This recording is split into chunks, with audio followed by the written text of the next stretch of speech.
नमस्कार दर्शकों, मेरे चैनल पर आपका स्वागत है। आशा करती हूँ आप सब लोग कुशल मंगल होंगे।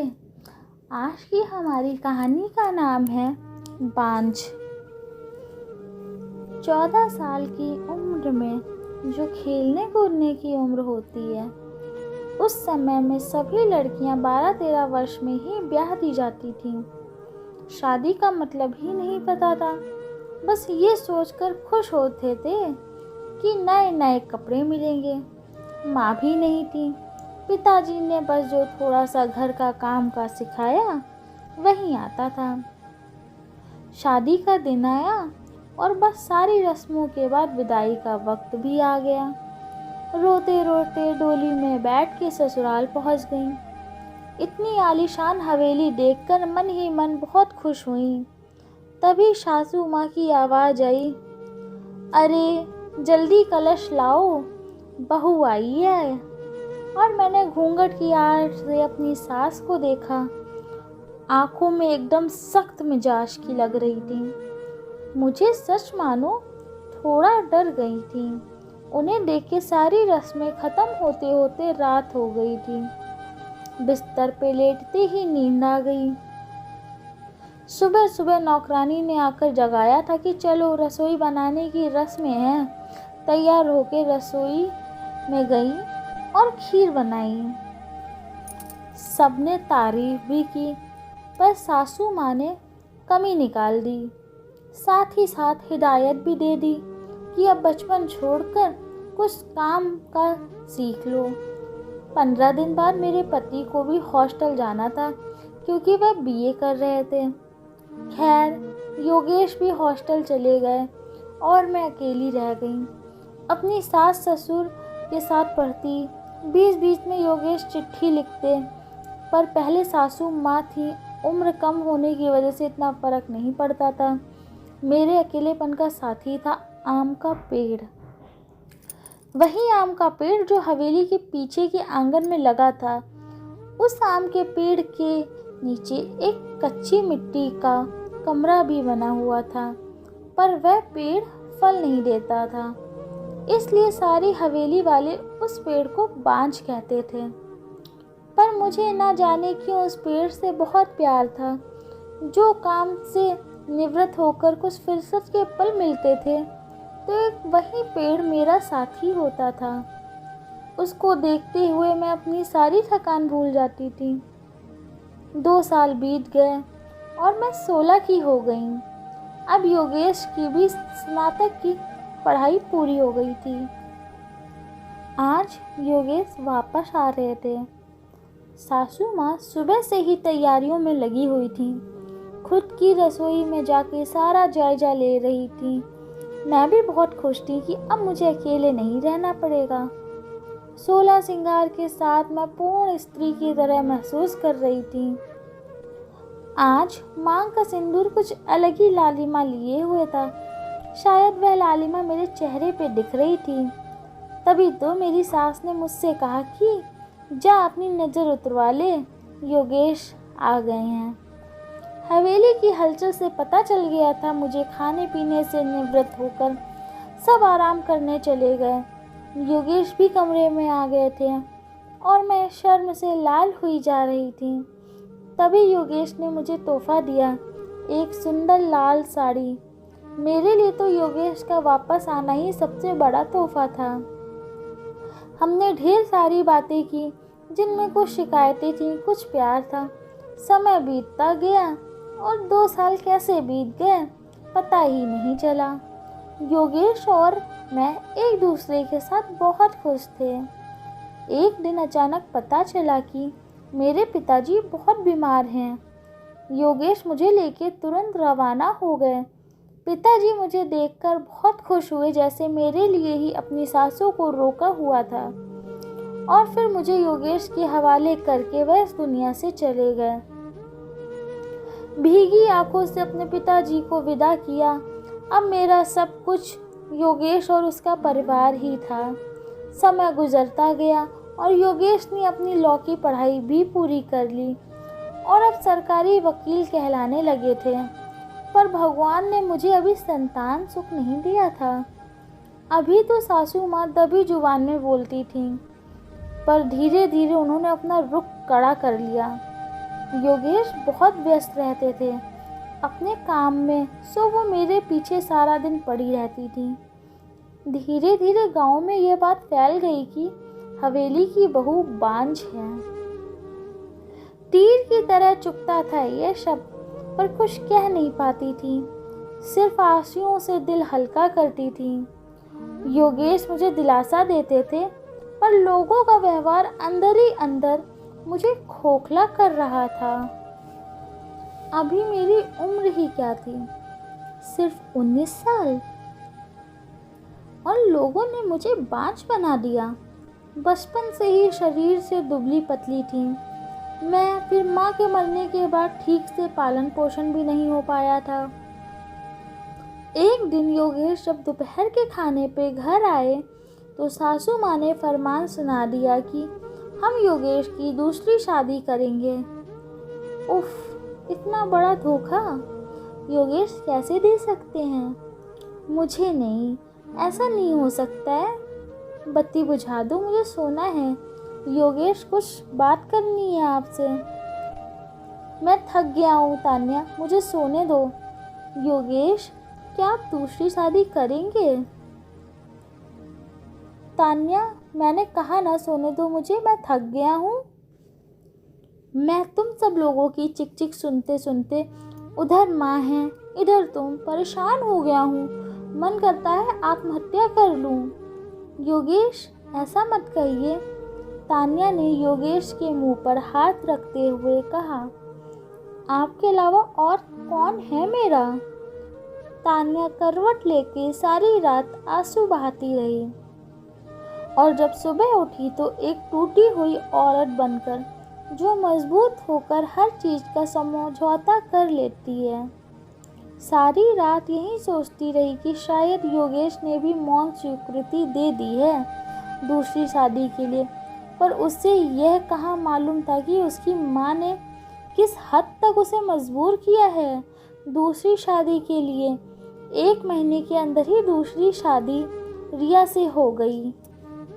रिया योगेश की माँ की दूर के रिश्तेदार की बेटी है। तान्या अपना सामान उस पीछे वाले कमरे में रख ले, आज से रिया इस कमरे में रहेगी। योगेश के साथ सासू माँ ने हाथ नचाते हुए कहा, कैसे छोड़ दूँ ये कमरा? नहीं, ये मेरा कमरा है, जिसे जहाँ जाना है जाए। पर फिर ख्याल आया, जो ब्याह के मुझे इस घर में लाया था, जब वही मेरा नहीं है तो ये कमरा कैसा मेरा हो सकता है? ऐसा सोचते हुए आंखों में आंसुओं का सैलाब उमड़ पड़ा। सिंदूर की डिब्बी और कुछ कपड़े लेकर उस कच्ची मिट्टी की कमरे की तरफ बढ़ गईं। सामान एक कोने में रखकर खिड़की पे बैठ गईं और उस आम के पेड़ को देखते हुए उसको निहारने लगी। इसे कुछ कम हो जाएगा किस्मत कहूँ या कुछ और, कि आज मेरी हालात भी इस पेड़ की तरह हो गई है। अकेला बेसहारा जैसे ये अभी तक अपने अस्तित्व को बचाने के लिए सफल रहा है। क्या मैं इसकी तरह अडिग और मजबूत रह सकूंगी, या फिर किसी कमजोर लता की तरह मुरझा जाऊंगी और अपना अस्तित्व खो दूंगी? नहीं, ऐसा नहीं होगा। मैं मजबूत रहूंगी। जब ये बेजुबान पेड़ सबसे लड़ सकता है तो मैं क्यों नहीं? अपने विचार श्रृंखला से बाहर आते ही मैंने अपने आप को संभाला और हर स्थिति से लड़ने के लिए तैयार किया। दिन गुजरते गए और मैंने घर के कामों में अपने आप को व्यस्त कर लिया। अपनी कोठरी के आसपास खूब सारे पेड़ लगाए और बाकी बचे हुए समय में उन पेड़ों की देखभाल करने लगी। साथ ही उस आम के पेड़ की खास देखभाल करती थी। रिया एक सुलझी हुई लड़की है। वो जब भी मुझसे बात करने के लिए आती, मेरी सासू माँ उसे बहाने से बुला लेती। योगेश अब पहले से भी ज़्यादा व्यस्त रहने लगे थे। मुझसे बात तो करते थे, पर एक पछतावा हमेशा उनकी आंखों में दिखता था। शायद मेरी हालात देखकर बुरा लगता था उन्हें, पर माँ के खिलाफ जाने की हिम्मत नहीं जुटा पाते थे। रिया के दिन खुशी से गुजर रहे थे और देखते ही देखते वह दिन भी आ गया जब रिया ने खुशखबरी सुना दी कि वह माँ बनने वाली है। पूरी हवेली में त्योहार जैसा माहौल हो गया। सारे नौकरों में तोहफे बांटे जाने लगे। मैं भी बहुत खुश थी कि चलो अच्छा है, अब घर में एक नया मेहमान आएगा, शायद मेरी ज़िंदगी का सूनापन भी ख़त्म हो जाएगा। रिया बहुत कमज़ोर थी और उम्र भी 16 साल। उसे तकलीफ़ होती थी। अब सासू माँ का आदेश था कि उसकी अच्छे से सेवा की जाए, जिससे कि उसकी कमज़ोरी दूर हो। सारी देखभाल के बाद भी रिया का वज़न कुछ खास नहीं बढ़ रहा था। एक दिन चिंतित होते हुए मैंने योगेश से कहा कि रिया को शहर में किसी अच्छे डॉक्टर को दिखा लो। उस पे सासू माँ ने यह कहकर मना कर दिया कि हमारे भी बच्चे घर पे हुए हैं और योगेश की वह पुरानी आदत कि अपनी माँ के खिलाफ वह जा नहीं सकते थे। एक दिन रिया की तबीयत कुछ खराब होने लगी। उसकी सांस बहुत फूल रही थी। घबरा कर मैंने गांव के वैद्य जी को बुलवा भेजा। उन्होंने आकर कुछ दवाइयाँ दी और खून की कमी भी बताई। और जब मैंने योगेश को यह सब बताया तो सासू माँ ने मुझे रिया से दूर रहने का आदेश दे दिया, ये कहकर कि एक बांझ की छाया भी नहीं पड़नी चाहिए। खैर, मुझे गेंदे से दूर कर दिया गया और मैं फिर से अपनी कोठी में अकेली सारा दिन बंद रहने लगी। यूँ कहूँ कि अंदर ही अंदर मैं खुद ही डर गई थी कि कहीं सचमुच मेरी वजह से रिया को कुछ ना हो जाए। कुछ दिन बाद रात में नौकरों का शोर शराबा सुन के आंगन की तरफ भागी तो देखा कि रिया के प्रसव का समय आ गया है। गांव की बूढ़ी औरतों को बुलाया गया। पूरी हवेली में हलचल का माहौल था। मैंने योगेश की तरफ देखा तो वो बहुत डरे लग रहे थे और उनके पास गई और थोड़ा धीरज रखने को कहा। थोड़ी देर में ही बच्चे की किलकारी गूंजने लगी। हम सभी की खुशी का ठिकाना नहीं था। तभी काकी ने बाहर आकर बताया कि रिया की कमजोरी और खून की कमी के कारण वो रिया को बचा नहीं पाई। बेटी का जन्म देते ही रिया का देहांत हो गया। हाय, पोते का मुंह नहीं देख पाई, अब कैसे मेरा वंश चलेगा। सासू माँ का विलाप सारी हवेली में गूंज रहा था। उस छोटी दूधमहू बच्ची को देखकर मेरा कलेजा मुंह को आता था। ऐसा लगता था जैसे वह मैं हूँ। मैंने उसे कलेजे से लगा के रखा। जिनकी माँ नहीं होती वह बच्चे कुछ ज़्यादा ही समझदार होते हैं। शायद जरा भी परेशानी नहीं करती थी। वह मुझे बस दूध पीते ही सो जाती थी। सासू माँ का वही राग चलता रहता था कि लड़कियों से वंश नहीं चलता है, पर अब शायद किसी को फर्क नहीं पड़ता था। योगेश अब पहले से खुश रहने लगे थे। ऑफिस से आते ही मेरे कमरे में आते और गुड़िया को खिलाने। मुझे भी योगेश को खुश देखकर अच्छा लगता था। साल बीत चुका था रिया को गए हुए और गुड़िया को आए हुए। आज रिया की बरसी है। हवेली में छोटी सी पूजा रखवाई है मैंने। पंडित जी के आते ही सासू माँ ने प्रश्न किया कि क्या मैं जीते जी पोते का मुंह देख पाऊंगी, और पंडित जी ने उसके लिए कुछ ग्रह शांति के उपाय बताए। सासू माँ जल्दी पंडित जी को हवेली दिखा दे और सारी हवेली की शुद्धि कराने मेरी कोठरी के पास भी गईं और पंडित जी को बांझ पेड़ भी दिखाया। उसे देखते ही पंडित जी का मुंह बन गया और उन्होंने कहना शुरू कर दिया कि इस मनहूस पेड़ की वजह से हमारे घर में बेटा नहीं है। जितनी जल्दी हो सके इसे कटवा दो। अब मेरे बर्दाश्त की हद हो चुकी थी। मैंने योगेश की तरफ देखा पर मुझे लगा कि वह मना करेंगे, और सासू माँ ने तुरंत नौकरों को बुला लिया कि आज इस पेड़ को काट डालो। मुझे कुछ समझ में नहीं आ रहा था कि क्या करूं, कैसे अपने सुख दुख के साथी को बचाऊं। जैसे ही वह कुल्हाड़ी लेकर पेड़ काटने आगे बढ़ने लगे, वैसे ही मैंने फुर्ती से भागकर उस पेड़ से लिपट गई और विनती करने लगी कि पेड़ को छोड़ दो, पर वह लोग नहीं माने। मैं रोती जा रही थी, पर किसी को तरस नहीं आ रहा था।